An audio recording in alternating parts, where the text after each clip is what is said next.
আসসালামু আলাইকুম। আমরা দেখতে পাচ্ছি যে আমাদের সামনে গাছটি, এটি সাধারণত হলো সরিষা গাছ।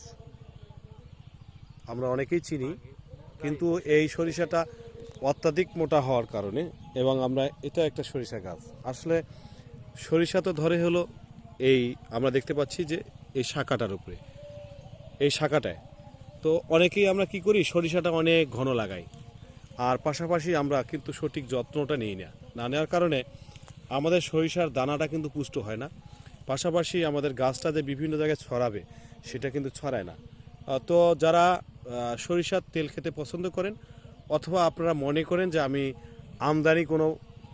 আমদানিকৃত সরিষা খাবো না, আপনার বাড়ির পিছনে 2-3-4 শতক জায়গা আছে, 4 শতক জায়গার মধ্যে আপনি 50-60টা গাছ ফালাই দিয়ে রাখেন, দেখবেন যে আপনার সরিষাটা কীরকম হয়।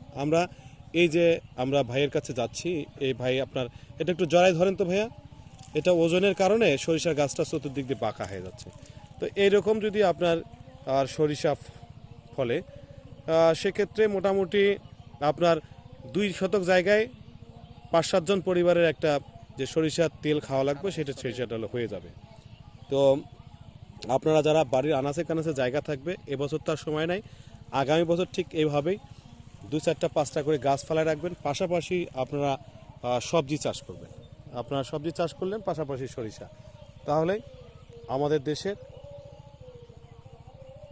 যে তেল, এই তেল দিয়ে আমাদের দেশের চাহিদা পূরণ হবে। আমদানি নির্ভরশীলতা আমাদের কমে যাবে।